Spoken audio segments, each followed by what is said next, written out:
Buenas tardes a todos los integrantes de la comunidad.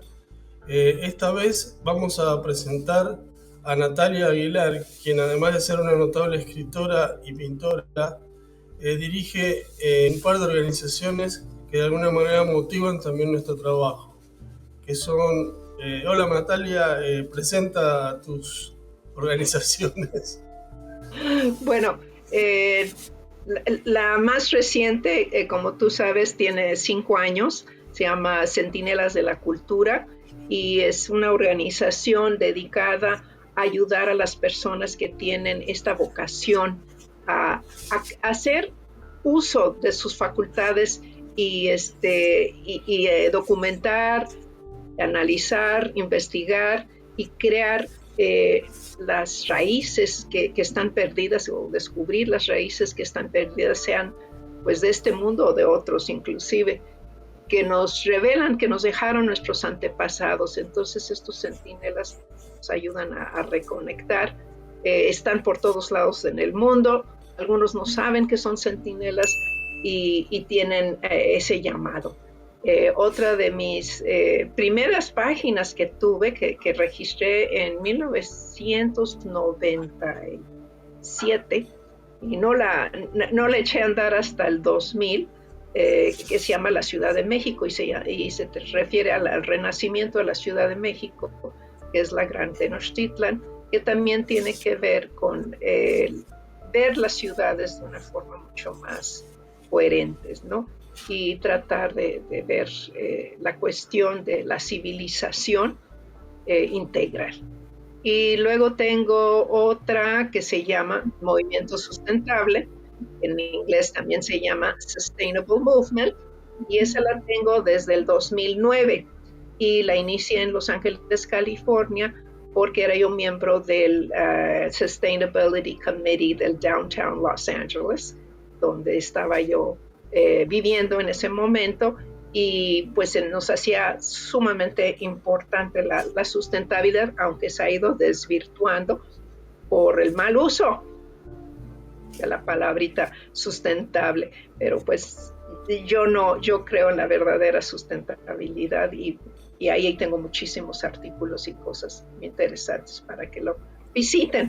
Son lugares no de membresía, sino de visita, de recreo, de aprendizaje.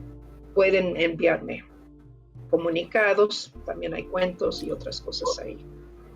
Básicamente son las tres. ¿Podrías explicarnos sintéticamente qué es lo que tú propones como autosustentabilidad?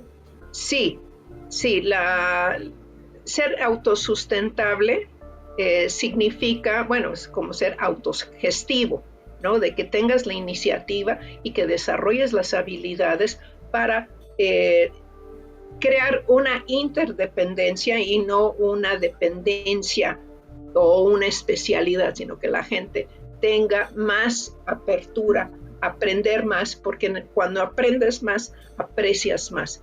Y la gente que no aprende o aprende muy poco, difícilmente aprecia otros o otras actividades, otras disciplinas. Entonces es muy importante, aunque no te dediques a alguna de las cosas que intentas, pero cuando menos el intento, la intención, creo que es muy válida. No Bueno, sé si y con respondí. respecto, sí, con respecto a Centinelas de la Cultura, eh, ¿abarca todas las culturas ancestrales o específicamente alguna? Todas han sido, bueno, algunas culturas no fueron cercenadas tan terriblemente como la nuestra de este continente. Los japoneses, los chinos, tienen grandes vestigios y están conectados con su cultura ancestral. La India, no se diga la cantidad de libros y la cantidad de templos que aún existen y no han caído en desuso. Eso es admirable, que no hayan destruido su pasado remoto y que pues que muchas, aunque haya derivados y evolucionado de muchas formas y ha salido al mundo algunos de sus conceptos o se les han interpretado de una forma u otra, también eh, están ahí, ¿no? Pero pues para otros partes de Norteamérica, pues cayeron en desuso y Europa, no se diga, también como que la vida empezó después de la Segunda Guerra Mundial. Y eso es muy triste. Yo creo que hay una historia muy, muy interesante. Sí, lo lamentable es que nos han hecho creer que las culturas antiguas eran primitivas y salvajes, incluyendo las africanas, que son las que más cercano a nosotros llegaron. Y la realidad es otra muy diferente. Estamos en presencia de culturas que en muchos aspectos eran superiores a la nuestra, pero sobre todo en el aspecto espiritual y humano, que es lo que más interesa. Y hubo una intención premeditada y un plan premeditado para que estas culturas desaparecieran y fueran denigradas, ¿no? Por ejemplo, el caso de la cultura africana para justificar posteriormente la esclavización de su población, el robo de sus riquezas naturales, cuando en realidad muy poca gente sabe que hubo grandes imperios en África anteriores a los imperios europeos, y que incluso tanto Europa como América tenían unas civilizaciones muy desarrolladas que cayeron misteriosamente bajo una invasión silenciosa de la cual la historia no habla. Hay un libro llamado El misterio de Bilisea Vilca, escrito por un escritor que su seudónimo es Nimrod de Rosario, que está desaparecido también. Ese libro solo circula por internet, no he visto yo copias impresas, que explica un poco esta invasión silenciosa, de la cual también hablan los griegos en el Timeo, creo, de Platón. Él menciona que una invasión de la gente de la Atlántida, ¿no? Que ellos rechazaron. Esa invasión tuvo éxito y lo que tenemos son los vestigios de una gran humanidad y lo que queremos es recuperar eso, ¿verdad? Exacto, exacto.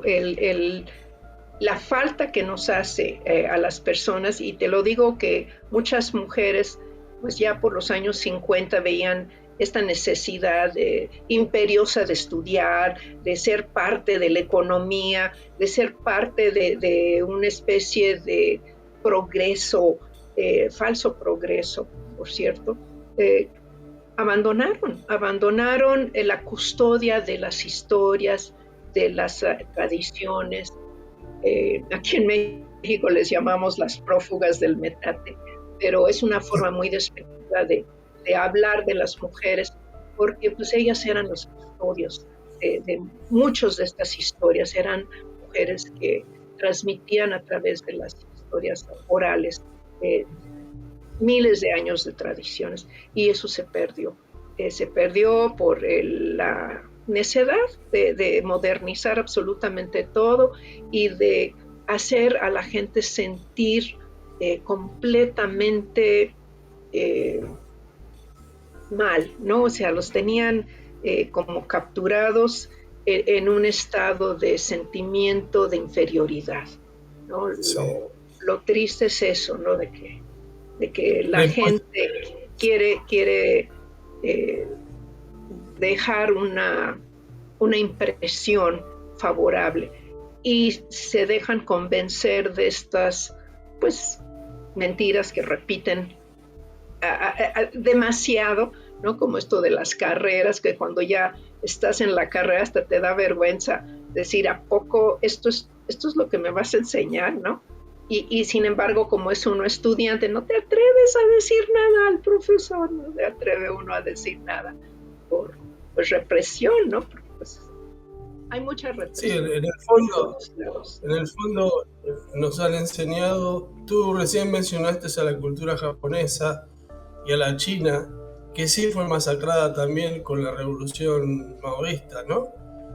Fueron destruidos sus templos, asesinados sus monjes y su cultura prácticamente se desvaneció. No sé qué es lo que quede hoy en día de esto, No así con la japonesa, que sí recibió el achaque de la Segunda Guerra Mundial, pero creo que han mantenido bastante. Incluso la religión principal, que no es el budismo, sino el sintoísmo, es una religión natural, chamánica. Y lo interesante de lo que vos decís de la participación de la mujer es que todas estas culturas muy, muy antiguas eran matriarcales. Y las mujeres eran no solo las que mantenían el conocimiento, sino que también en muchos casos gobernaban y eran las dueñas de las tierras en los casos de los lugares donde había propiedad, no en todos los sitios, era así. Es bien interesante cómo se suprimió a la mujer, interesante y horrible, y cómo ahora se la trata de ensalzar, pero de otra manera, o sea, desde un rumbo totalmente equivocado. Como el hombre dejó de ser honesto y honorable y valeroso para ser vulgar y para ser violento. ¿Mm? O sea, eso es lo que nos quieren vender a cambio y no que no queremos comprar. Nada, Natalia, y que me gustaría que te expandas un poco más en lo que es la autosustentabilidad para que la gente entienda qué aplicación social tiene esto, ¿no? Exactamente, el tema de la mujer en relación con la realidad, ¿no? O sea, nuestra propia menstruación está relacionado con el ciclo de la luna. O sea, todas las cosas naturales es algo que palpamos y vivimos desde niñas, ¿no? Tenemos una empatía exagerada, nos enternece hasta la última arañita, ¿no? La familia de arañitas nos parece divina, mira cuántas arañitas tuvo, ay, qué hermosa, ¿no? Son sentimientos que compartimos las mujeres y en todas partes del mundo tenemos ese sentimiento de una responsabilidad absurda. Queremos ayudar a todos. Sabemos que no nos da el tiempo ni la vida para ayudar a todos, pero ahí andamos.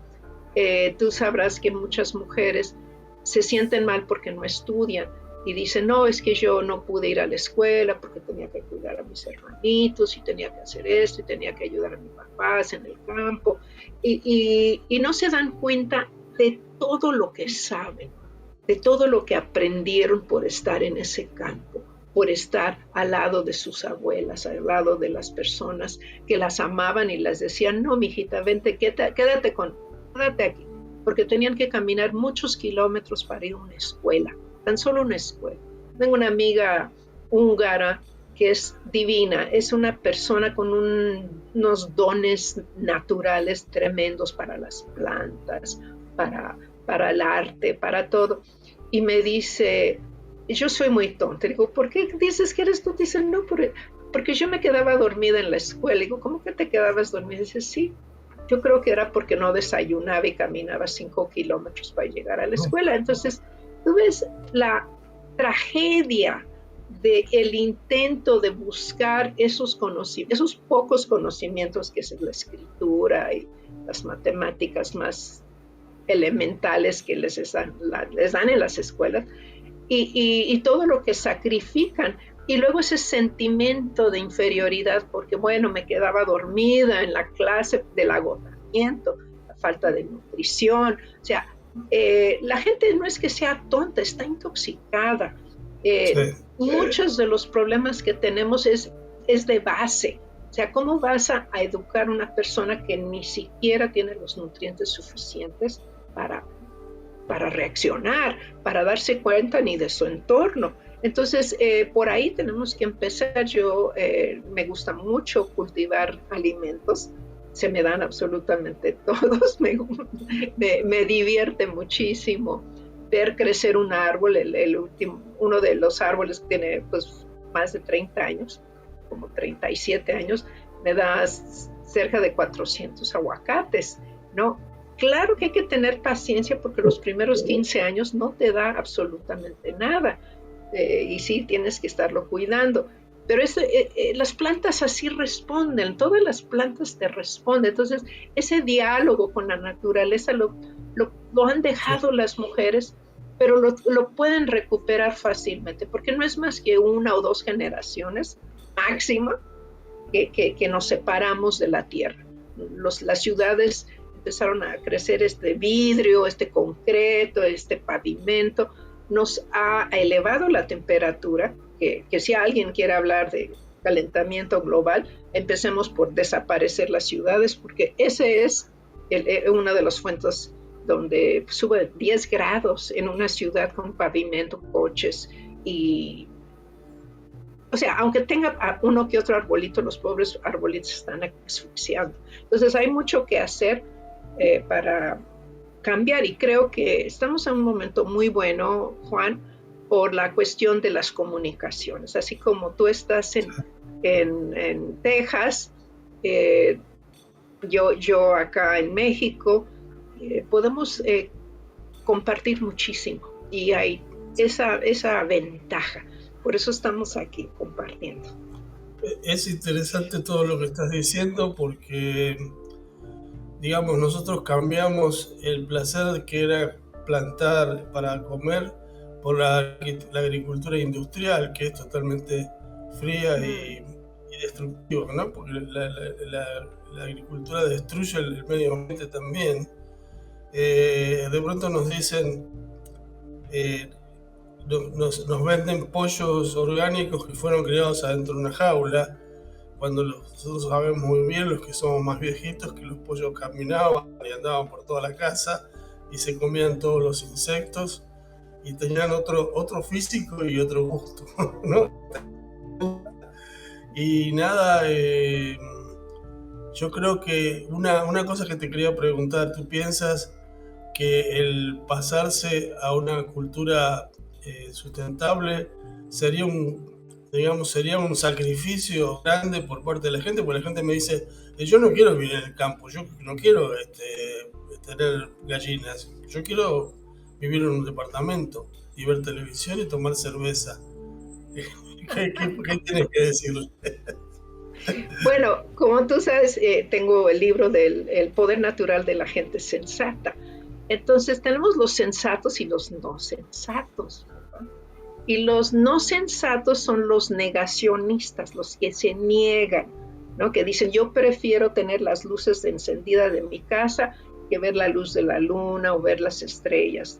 Se asustan, les da miedo la realidad, la, no tener una explicación precisa, no pueden vivir en la incertidumbre, tienen que estar allí googleando las respuestas de a cuántos kilómetros está la luna de la Tierra, porque si no, vaya a ser que choque con nosotros. Y dices tú, pobrecita gente negacionista, han negado la realidad durante toda su vida y le han hecho imposible la vida a otros porque ellos no están negando, no estamos negando la realidad es maravillosa, extraordinaria, nos llena, nos motiva, es verdaderamente una fuente de placer constante, no necesitamos ningún tipo de estímulo de alcohol o de drogas o de emociones fuertes o películas de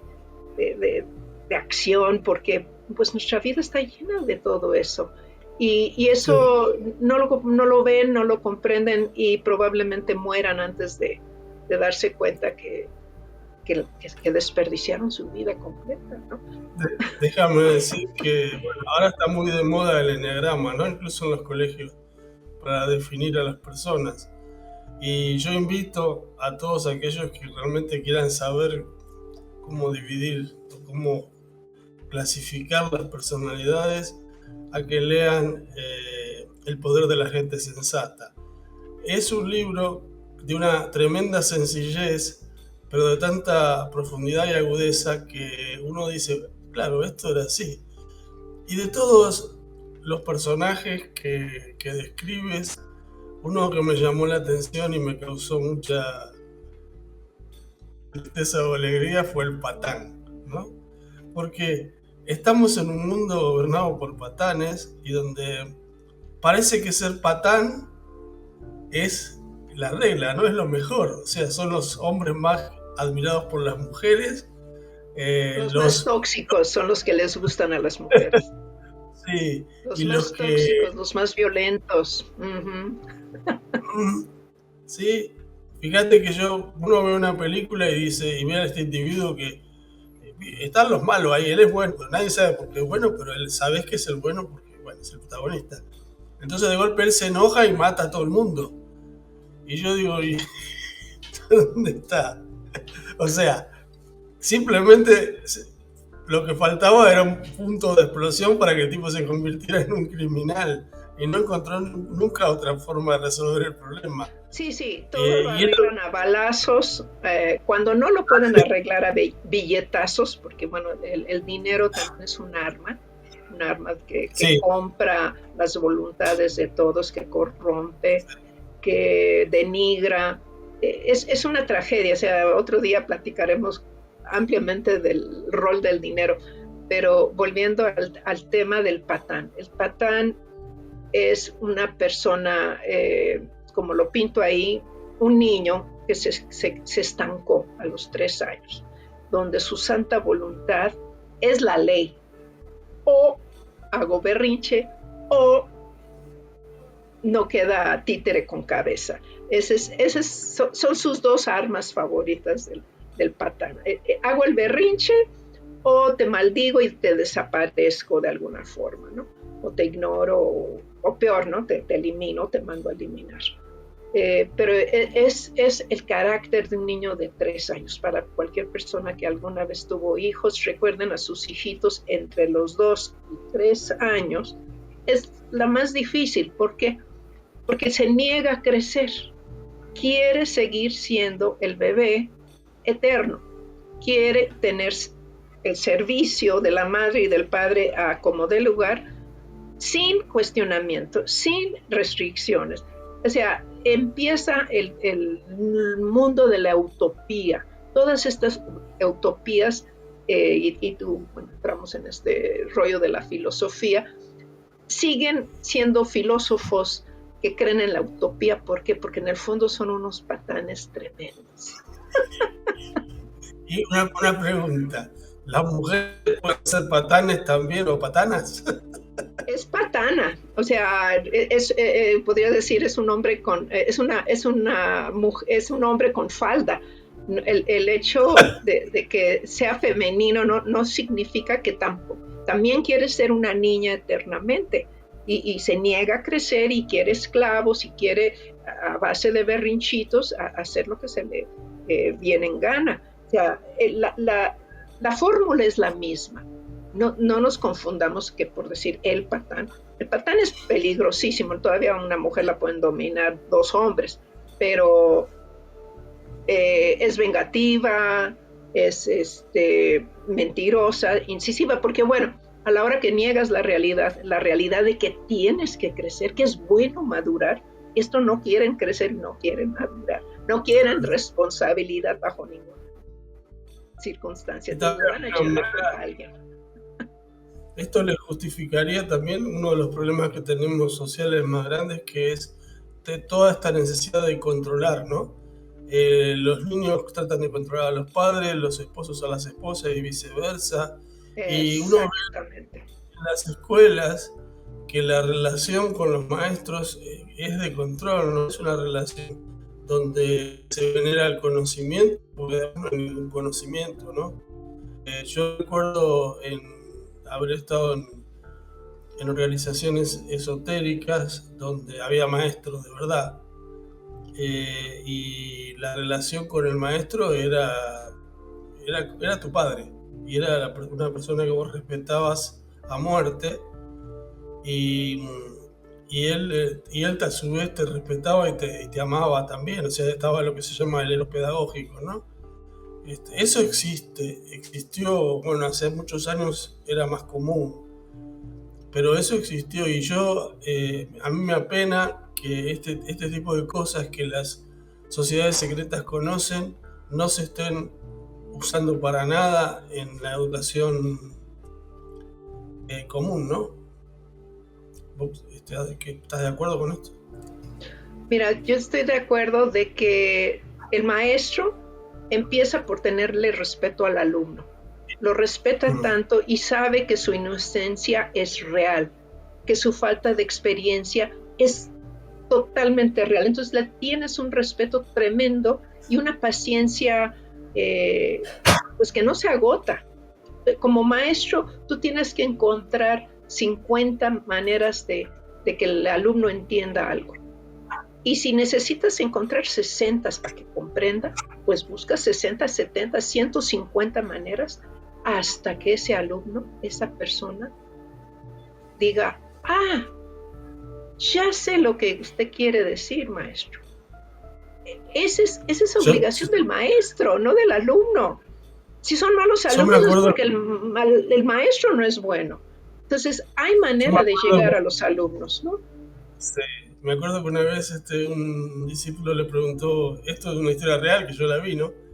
A uno de los maestros, una pregunta determinada filosófica, y él le dijo, mira, yo no sé, pero creo que tal libro dice algo de esto. Entonces el otro fue, compró el libro, se lo leyó completo y volvió y dice, pero no entendí. Ah, no, porque también tendrías que leer este otro. Bueno, lo hizo leer media docena de libros y cuando terminó de leerlos, él vino a su maestro y dijo, ya sé qué es la respuesta es esta. Y el maestro le dice, sí, es lo que suponía. O sea, siempre la supo, pero le hizo leer media docena de libros, ¿no? Entonces eso es enseñar. Sí, tener curiosidad, tener curiosidad. Y yo también muchas veces, si me hacían alguna pregunta que desconocía, pues la dejamos de tarea. Y yo también voy a ir a hacer mi tarea, ¿no? No nada más le dejo la tarea al alumno, sino que yo también hay cosas que no sé y tengo que admitir que no sé.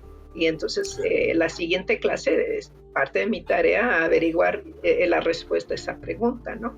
Entonces, Nati, resumiendo, yo sé que no te pregunté lo que te para decir. ¿Qué vos dirías como para resumir nuestra charla? ¿Qué creas que no se dijo y qué es importante? A ver, se cortó un poquito la pregunta. Repíteme, por favor. ¿qué crees que podrías agregar a esta charla sobre este tema? Algo que sea importante de lo que hemos hablado. Bueno, a la cuestión para saber hay que vivir, hay que cometer muchos errores, hay que reflexionar sobre esos errores y decir cómo vuelvo a empezar de nuevo. Y si es que quieres volver a empezar, porque hay veces que dices tú, ya terminé de estar aquí o terminé de hacer esto, por la razón que sea, que ya te aburren. Tienes que admitir que ya te aburre un tema, ese tema ya no lo quieres tratar. Tú me dices, bueno, vamos a cosechar frijoles y ya no sé cuántos años he estado sembrando y cosechando frijoles. Digo, no, ahora quiero calabaza. Y me empeño a aprender a cómo sembrar y cosechar calabazas. Otra cosa, y cada año o cada mes esa libertad la debes de otorgártela tú. Y eso no lo hace mucha gente. La gente se enfrasca solamente en lo que sabe. Se quedan en ese pequeño recinto donde todo lo es familiar y no prueban algo nuevo, no se arriesgan a que les salga mal. Es una tragedia no darse permiso, no tomarse la libertad de aprender. Y cueste lo que cueste, el error, la inversión, el tiempo, la perdedera de energía, lo que tú quieras, las noches en vela, pero aprendí. Esa es la tragedia que más me duele, que la gente quiere todo seguro. Y es que, perdón, pero eso es ser negacionista, porque en esta vida no hay nada seguro. Es así. Bueno, Nati, gracias.